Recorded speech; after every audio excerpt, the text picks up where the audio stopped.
Welcome back. These are the stories making our e-news and reviews this week. Walking with Olympic. One of the biggest stories coming out of the international space this week is the announcement that American rapper of Jamaican descent, Safari, is suing his ex-superstar girlfriend Nicki Minaj for physical and emotional abuse. An announcement that comes 2 years after their separation. In an interview with us last year, Safari recounted his relationship with the Trinidadian superstar. How did you get involved with Minaj? We were the group that I was in. She was in a group with me, so that's how we met. Okay. Yeah. And you started out as her hype man. So that's how that was your initial role, or were you boyfriend from the Nah, get-go? we were like in the group first, and then probably like a year and a half being into the group. Then it turned into a personal relationship.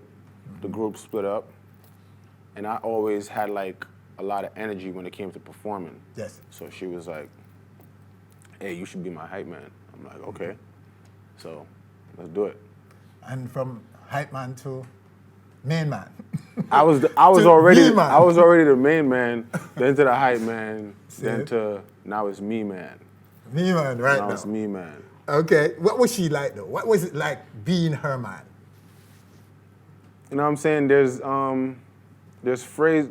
phases in it. When you first get with someone, the beginning is the honeymoon. The nice part. Yeah, I'm not gonna lie. For the most part, it was a great relationship. I can't lie. Well, the lesser part of the relationship must have been really bad if emotional and physical abuse is being brought into the picture. Minaj responded to being served a lawsuit openly on her Twitter page, describing her ex as sad and miserable, saying, "Look at what men have come to, so they don't have to work. Fathers, please stay in your sons' lives." That, among other very disparaging comments. Here is Safari again talking about the tail end of their relationship. But then, when all of this gets into play, it's a complete different beast when you turn into such a mega superstar, when you kind of have to be in superstar mode all of the time. You kind of can lose being like a regular person. And Even to you, yeah, who is intimate with her. yeah. You became a stranger. You know what I mean? This is mad. Yeah, so she was like, you started to go apart, I take it.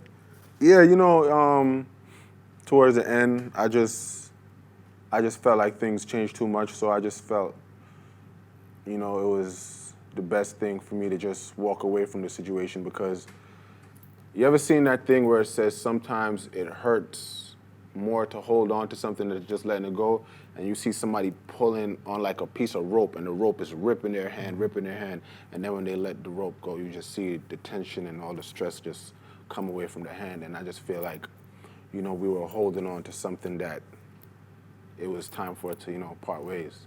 So you decided? Yeah. You stepped? Yeah, I'm the one who walked away. Wow. How did she take that?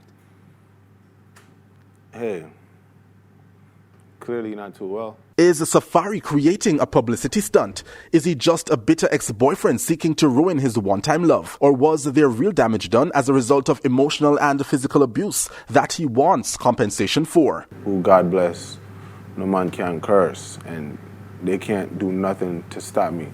Stay tuned to On Stage.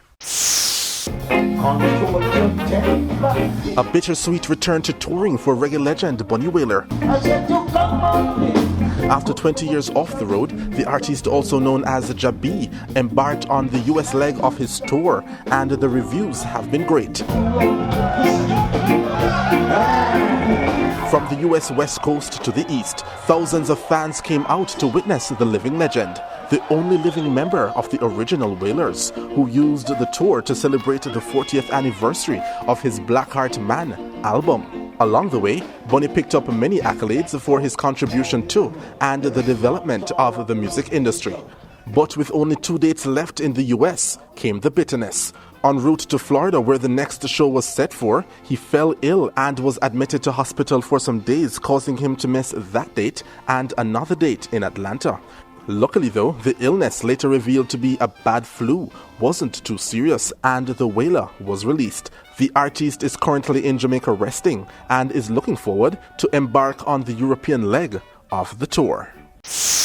In its 23 years of existence, Reggae Sumfest has always been flavored with hip-hop and R&B, presenting some of the biggest names in those genres, like Alicia Keys, Lionel Richie, Usher, Beyonce and Destiny's Child, just to name a few.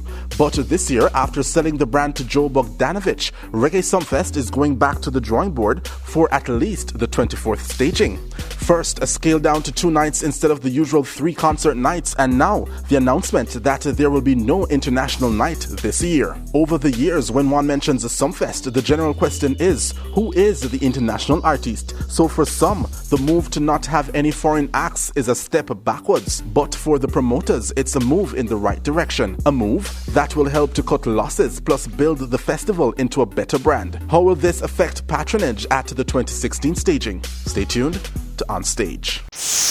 Calling all ladies, the Dream Team is looking for you. On May 31st at the Jerry and Nephew HQ on Dominica Drive in New Kingston, the Dream Team will be signing ladies to represent the biggest party festival in the Caribbean, Dream Weekend. The team is looking for ladies who are confident, party goers, social media active, and of course, 18 years and older. The 2016 staging of Dream Weekend is July 28 to Emancipation Day, August 1. On Stage will be in the resort town of Negril for the excitement.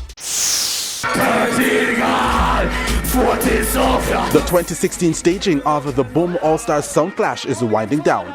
Week after week of fierce battling among some of the biggest names in Jamaica's sound system game has come down to this, the final showdown. Tony Matterhorn versus the self-styled Billboard selector, Firelinks. Who will walk away with the crown and $1 million? The answer will come on Thursday night at the Klinkling Oval in Olympic Way, Kingston. On Stage, we'll have that story. So those are the stories making our e-news and reviews this week. Stay with us. Still to come, Video Stage and the Reggae Man, the Reggae Frenchman, Charlie B. And later, the Bops, Amari and Gully Bop. And they'll be talking about everything. You don't want to miss that. We'll be back.